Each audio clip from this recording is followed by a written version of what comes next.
Tony Sayegh, Fox News contributor, and Bernard Whitman, former Bill Clinton pollster and CEO of Whitman Insight Strategies. Boy, is this getting interesting. I mean, the Pope and Donald Trump. I mean, who knew that these two would get into it, especially right ahead of the South Carolina.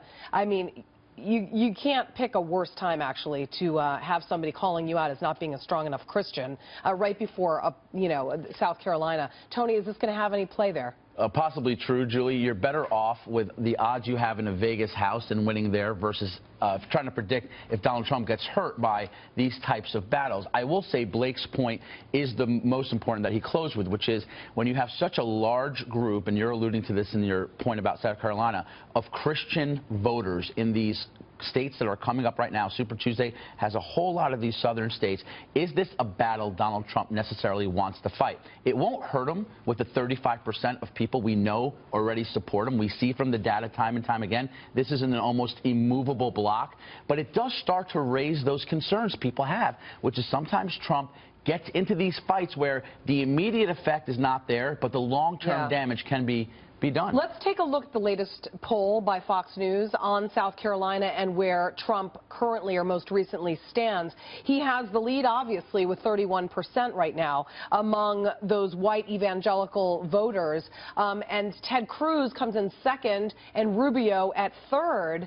Now, Ted Cruz was sort of the one that most thought would have the kind of Christian backing in South Carolina. What happened with Cruz? I mean, why is it, Bernard, that Ted Cruz is not getting those votes when he is a profound Christian, as everybody refers to him as? I think he got trumped. I mean, there's no question that Donald Trump's attacks over and over and over on Ted Cruz and Rubio's follow-on attacks on Ted Cruz basically suggesting that he's a liar, he's dishonest, he can't be trusted. His campaign practices sort of underscore the fact that this guy is not someone that is nice, you can really get along with, have really hurt him. And I think that, to go back to the issue of the Pope, I think the near-term impact, the study suggests, is going to be fairly minimal, because we have to remember, in South Carolina, 60% evangelicals, only about 7 or 8% of the state are Catholics. And from what I gather, evangelicals have a bit of a different take on Christianity than the Pope does. So I don't think in the near term it's going to have an effect. But remember, Nevada's only a week away. They've got a lot of Latinos there, big Catholic vote. That's where it could Trump says Latinos love him, so maybe that'll work out for him in Nevada.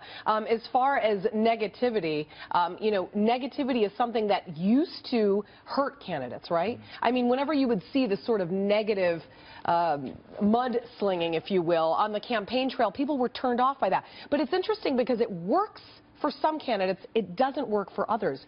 What is with that? Well, two things. Number one, it goes toward the authenticity of the candidate. So, for example, if Donald Trump is doing something negative, as we see, most people actually think he is being the most negative in some of these recent polls. Here it says 47% believe that Trump has treated other candidates unfairly, yet he's still. It hurts him least because he's viewed as authentic. So, in other words, this is part of his personality. Whereas when you, for example, see a Jeb Bush try to play the same type of card, it doesn't translate quite as well, and it's viewed as much more of a generic political attack, whereas with Trump, it's almost embedded as part of the personality you're getting. But I want to say one thing, Bernard's absolutely right.